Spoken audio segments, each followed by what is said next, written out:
ज्ञान का घमंड होना और घमंड का ज्ञान होना, दोनों ही बातों में बहुत अंतर है।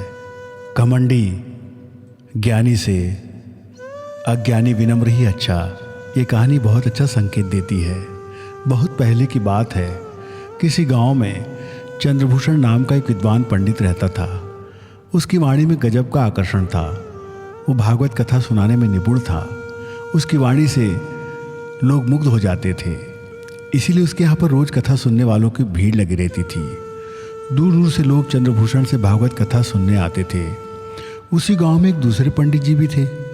उनका नाम था नाम्बियार। पढ़े लिखे तो बहुत थे, पर थे बहुत घमंडी। स्वयं को बहुत बड़ा विद्वान समझा करते। वे सोचा करते, कहाँ कल का छोकरा चंद्रभूषण जो अटक अटक कर कथा पढ़ता है, और कहाँ मैं शास्त्रों का मर्म जानने वाला पंडित। किंतु जब भी नाम्बियार चंद्रभूषण के घर के सामने से गुजरते, उसके श्रोताओं की भीड़ देखकर उनका मन ईर्ष्या से भर उठता। वे मन ही मन सोचते, ये चंद्रभूषण क्या जादू करता है कि इसके यहाँ दिनों दिन श्रोताओं की भीड़ बढ़ती जा रही है। ऐसे तो मेरी नाक नीची हो जाएगी, मुझे कुछ करना चाहिए। और फिर एक दिन की बात है, नाम्बियार थके हारे घर लौटे। भूख भी जोरों की लगी थी, लेकिन घर आकर देखा तो उनकी पत्नी दिखाई न दी। एक दो बार आवाज़ लगाई, मगर चुप्पी छाए रही। अचानक नाम्बियार का मन आशंका से भर उठा कि कहीं मेरी पत्नी चंद्रभूषण के कहाँ कथा सुनने तो नहीं चली गई। ईर्ष्या और क्रोध से नाम्बियार के नथुने फड़कने लगे। जब रहा नहीं गया तो वो चंद्रभूषण के घर की ओर चल दिए। चंद्रभूषण के दरवाजे पर पहुंचकर नाम्बियार ठिठक गए। वहाँ श्रोताओं की अपार भीड़ थी। सब मंत्रमुग्ध होकर कथा सुन रहे थे। नाम्बियार ने देखा श्रोताओं के बीच उसकी पत्नी भी बैठी है। बस फिर क्या था, उसका क्रोध भड़क उठा। वो चंद्रभूषण के आसन के पास पहुंच गया और चिल्लाकर बोला, चंद्रभूषण, तुम दुनिया के सबसे मूर्ख हो। तुमसे बड़े मूर्ख ये सारे लोग हैं जो यहाँ इकट्ठा होकर तुम्हारी बकवास सुन रहे हैं। नाम्बियार की बात को सुनकर चंद्रभूषण आश्चर्य में पड़ गया। कथा बीच में ही छूट गई। सारे श्रोता नाम्बियार को भला बुरा कहते हुए अपने अपने घर लौट गए। घर पहुंचकर बाकी बचा गुस्सा नाम्बियार ने अपनी पत्नी पर निकाला। उसने चिल्लाकर कहा, क्या जरूरत थी तुम्हें वहां जाने की? क्या वो मुझसे बड़ा विद्वान है?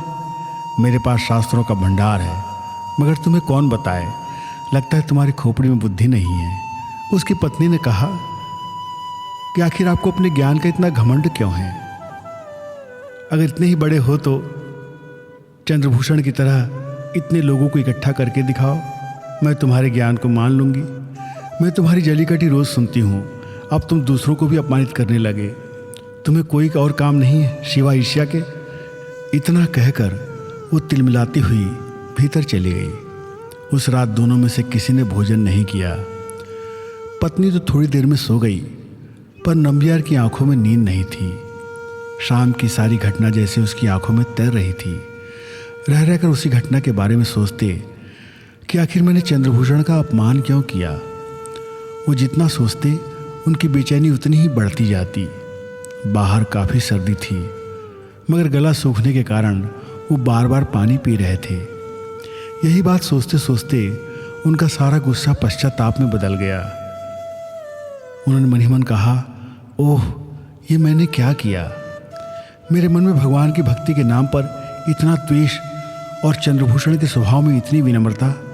इतना अपमान सहने के बाद भी उसने एक शब्द नहीं बोला। जैसे ही सुबह का तारा दिखा, नाम्बियार ने पश्चाताप प्रकट करने के लिए चंद्रभूषण के घर जाने के लिए दरवाज़ा खोला। उन्होंने देखा चौखट के पास कोई आदमी कंबल ओढ़े बैठा है। वो जाड़े से काँप रहा था। जैसे ही नाम्बियार ने कदम आगे बढ़ाया, वो उनके पैर छूने के लिए आगे बढ़ा। नाम्बियार ने कहा, ये क्या करते हो? कौन हो तुम? और नाम्बियार पीछे हट गए। उस व्यक्ति को ध्यान से देखा। सामने हाथ जोड़े खड़ा व्यक्ति और कोई नहीं था, कथावाचक चंद्रभूषण ही था। जब तक नाम्बियार कुछ कहते, चंद्रभूषण बोल उठा, आपने अच्छा ही किया जो मेरा दोस्त मुझे बता दिया, लेकिन लगता है आप मुझसे अभी तक नाराज़ हैं। मैं रात भर यहाँ बैठकर आपका इंतज़ार करता रहा। शायद आप बाहर आएँ और मैं आपसे क्षमा मांगूँ। नाम्बियार तो पहले ही लज्जित थे। उन्होंने लपक कर चंद्रभूषण को अपने गले से लगा लिया। बोले, भाई, दोष मेरा है, तुम्हारा नहीं। मैं घमंड में अंधा हो गया था। तुमने अपनी विनम्रता से मेरा घमंड चूर चूर कर दिया। सच कहता हूँ, तुमने मेरी आंखें खोल दी। देखा जाए तो विनम्रता न हो तो ज्ञान भी नष्ट हो जाता है। दोनों की आंखों में आंसू थे। उसके बाद नामबिहार ने ईर्ष्या, द्वेष और घमंड का त्याग कर दिया।